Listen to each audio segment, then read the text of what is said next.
kara iong oktial tiel kan siran sia ani tela ihian sik kan hui kan thing oktial som hiala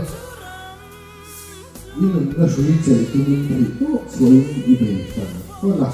kan thiam le zen mane sheom na le na ta za le na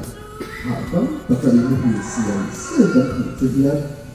na tuar thar le turin kan ko kir phal tam lo che ai pa